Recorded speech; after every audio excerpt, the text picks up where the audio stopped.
ब्रह्मा का अपने पिता काल ब्रह्म की प्राप्ति के लिए प्रयत्न। तब दुर्गा ने ब्रह्मा जी से कहा कि अलख निरंजन तुम्हारा पिता है, परंतु वह तुम्हें दर्शन नहीं देगा। ब्रह्मा ने कहा कि मैं दर्शन करके ही लौटूंगा।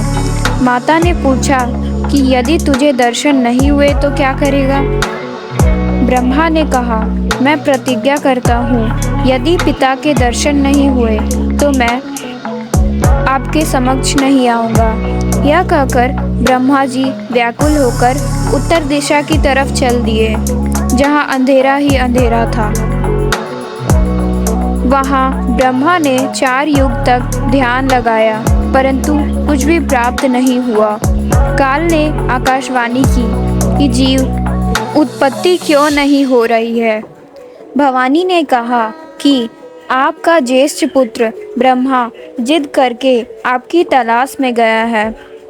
ब्रह्मा ने बिना जीव उत्पत्ति का सब कार्य असंभव है। ब्रह्म काल ने कहा, उसे वापस बुला लो, मैं उसे दर्शन नहीं दूंगा। तब दुर्गा प्रकृति ने अपनी शब्द शक्ति से गायत्री नाम की लड़की उत्पन्न की तथा उसे ब्रह्मा को लौटा लाने को कहा। गायत्री ब्रह्मा जी के पास गई, परंतु ब्रह्मा जी समाधि लगाए हुए थे। उनको कोई आभास ही नहीं था कि कोई आया है।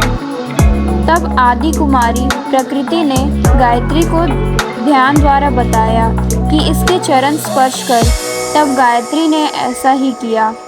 ब्रह्मा जी का ध्यान भंग हो गया तो क्रोधवश बोले कि कौन पापिन है जिसने मेरा ध्यान भंग किया है, मैं तुझे शाप दूंगा। गायत्री कहने लगी कि मेरा दोष नहीं है, पहले मेरी बात सुनिए तब शाप देना। मेरे को माता ने तुम्हें लौटा लाने को कहा है, क्योंकि आपके बिना जीव उत्पत्ति नहीं हो सकती। ब्रह्मा ने कहा कि मैं कैसे जाऊं, पिताजी के दर्शन हुए नहीं, ऐसे जाऊं तो मेरा उपहास होगा। यदि आप माताजी के समक्ष यह कह दें कि ब्रह्मा जी अपने पिता ज्योति निरंजन के दर्शन हुए हैं, मैंने अपनी आंखों से देखा है, तो मैं आपके साथ चलूं। तब गायत्री ने कहा कि आप मेरे साथ संभोग करोगे तो मैं आपकी झूठी साक्षी बनूंगी। तब ब्रह्मा ने सोचा कि पिता के दर्शन हुए नहीं, वैसे जाऊं तो माता के सामने शर्म लगेगी, और चारा नहीं दिखाई दिया। फिर गायत्री से रति क्रिया की। तब गायत्री ने कहा कि क्यों न एक और गवाह तैयार किया जाए। ब्रह्मा ने कहा, बहुत ही अच्छा है। तब गायत्री ने शब्द शक्ति से एक लड़की पूपवती नाम की पैदा की। तब पूपवती ने कहा कि मैं क्यों झूठी गवाही दूं। हाँ, यदि ब्रह्मा मेरे साथ रतिक्रिया करे तो गवाही दे सकती हूँ। गायत्री ने ब्रह्मा को समझाया कि और कोई चारा नहीं है। तब ब्रह्मा ने उनकी बात मान ली तो तीनों मिलकर आदि माया प्रकृति के पास आए। दोनों देवियों ने उपरोक्त शर्त इसलिए रखी थी कि यदि ब्रह्मा माता के सामने हमारी झूठी गवाही को बता देगा तो माता हमें शाप दे देंगी, इसलिए उसे भी दोषी बना लिया। तब माता ने ब्रह्मा से पूछा, क्या तुझे तेरे पिता के दर्शन हुए? ब्रह्मा ने कहा, हाँ, मुझे पिता के दर्शन हुए हैं। दुर्गा ने कहा, साक्षी बता। तब ब्रह्मा ने कहा, इन दोनों के समक्ष साक्षात्कार हुआ है। देवी ने उन दोनों लड़कियों से पूछा, क्या तुम्हारे सामने ब्रह्मा को साक्षात्कार हुआ है? तब दोनों ने कहा कि हाँ, हमने अपनी आंखों से देखा है। फिर भवानी प्रकृति को संशय हुआ कि मुझे तो ब्रह्म ने कहा था कि मैं किसी को दर्शन नहीं दूंगा, परंतु ये कहते हैं कि दर्शन हुआ है। तब अष्टांगी ने ध्यान किया और ध्यान लगाया और काल ज्योति निरंजन से पूछा कि यह कहानी है, यह क्या कहानी है। ज्योति निरंजन जी ने कहा कि वे तीनों झूठ बोल रहे हैं। तब माता ने कहा, तुम झूठ बोल रहे हो, आकाशवाणी हुई है कि इन्हें कोई दर्शन नहीं हुए।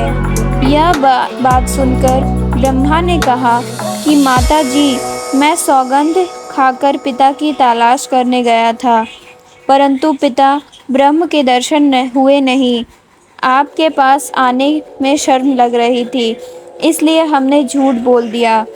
तब माता दुर्गा ने कहा कि अब मैं तुम्हें श्राप देती हूँ, तेरी पूजा जग में नहीं होगी। आगे तेरे वंशज होंगे, वे बहुत पाखंड करेंगे, झूठी बात बनाकर जग को ठगेंगे। ऊपर से तो कर्म कांड करते दिखाई देंगे, अंदर से विकार करेंगे तथा कथा पुराणों को पढ़कर सुनाया करेंगे। स्वयं को ज्ञान नहीं होगा कि सद्ग्रंथों में वास्तविकता क्या है। फिर भी मानवश तथा धन प्राप्ति के लिए गुरु बनकर अनुयायियों को लोकवेद सुनाया करेंगे, देवी देवों की पूजा करेंगे तथा करवाएंगे। दूसरों की निंदा करके कष्ट पर कष्ट उठाएंगे। जो उनके अनुयायी होंगे उनको परमार्थ नहीं बताएंगे, दक्षिणा के लिए जगत को गुमराह करते रहेंगे, अपने आप को सबसे श्रेष्ठ मानेंगे, दूसरों को नीचा समझेंगे। तब माता के मुख से यह सुना तो ब्रह्मा मूर्छित होकर जमीन पर गिर गया। बहुत समय उपरांत उन्हें होश आया। गायत्री को माँ दुर्गा ने श्राप दिया कि तेरे कई सांडपति होंगे, तू मृतलोक में गाय बनेगी। पूर्ववती को श्राप मिला कि तेरी जगह गंदगी में होगी, तेरे फूलों को कोई पूजा नहीं करेगा। इस झूठी गवाही के कारण तुझे नरक भोगना होगा, तेरा नाम केवड़ा केतकी होगा। इस प्रकार तीनों को श्राप देकर माता भवानी बहुत पछताई। इस प्रकार पहले तो जीव बिना सोचे मन के प्रभाव से गलत कार्य कर देता है, परंतु जब आत्मा के प्रभाव से उसे ज्ञान होता है तो पीछे पछताना पड़ता है। जिस प्रकार माता पिता अपने बच्चों को छोटी सी गलती के कारण ताड़ते हैं क्रोधवश होकर, परंतु बाद में बहुत पछताते हैं, यही प्रक्रिया मन के प्रभाव से सर्व जीवों में क्रियावान हो रही है। धन्यवाद।